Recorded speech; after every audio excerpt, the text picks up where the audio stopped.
was the year. In that case, the prisoners were caught the next day.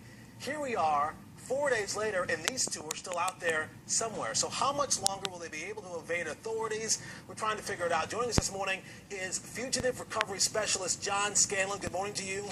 Thank you. Good morning. That's another word for bounty hunter, right? Yeah, correct. It is. Okay. Better word, actually. A better word, a fugitive recovery specialist. So let's get into this thing, right? These guys, they were so planned, so meticulous. What do you think? Do you think they're still in the U.S. or they're in Canada? No, they're definitely in Canada because they definitely had this well planned out. This is not something they came up with over a course of overnight. This is months, they're saying. This is months. Yeah, definitely. So they definitely, when they got out, they definitely had a good support network, and they definitely turned around, didn't walk to Canada. They definitely had someone on the other side trying to help them as well. Now, you have been out there tracking down people that are on the run before. How is this different than just a typical guy who's out on the run?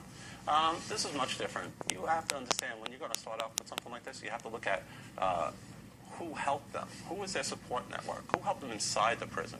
Who's helping them on the outside of the prison? It's a lot different because someone that's just on the run, they know when they're out, okay, I missed my court date. Someone's coming for me. Right. And usually, they're not convicted murderers already. These two inmates have nothing to lose, which makes them extremely dangerous. You know, I've seen so many of these cases in the past where these people, they are caught the next day or within the week. They're at the girlfriend's house. They're at grandma's house. They go to the places they know. Do you think that these guys are going to be that stupid? No, definitely not. Well, they're not that stupid. Look at the plan they put together to get out of prison. They're not going back to the same neighborhoods that they're familiar with. These guys are crossing out of the United States into Canada in hopes to get freedom. Now, you've been doing this for years. You actually caught convicted felon Philip Guzman years ago. Correct. Now, in that case, how did you find him? Because authorities couldn't find him, but you did. So how did you do it? The FBI had a week on me before I got the case.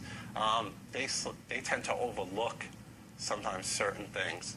I actually happened to find a girlfriend of his that was still having relations with him.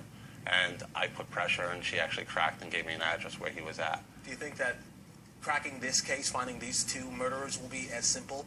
Or do you think, because again, these guys have been behind bars for years, I don't know if there's girlfriends on the outside, if there's people they know on the outside. I mean, how hard will it be to get this? Well, they obviously must know someone on the outside because they definitely had help with this, As far as finding a girlfriend that'll give them up, I don't think so. I believe that they're probably going to be spotted somewhere at some point in time, and they're going to be recognized probably. Are we talking days? Are we talking weeks? Are we talking months? I'd probably say months, if I had to guess. Months. Because, well, they have a very big head start, and they have a very good plan going for them already. It's not like they found them an hour after they escaped. Like they realized, oh wow, these guys are gone.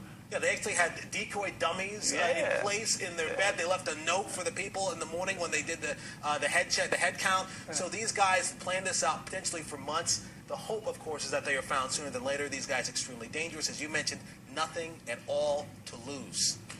Thank you again for coming in this morning. And you know what? We're going to stay on top of the story because these guys are awfully dangerous.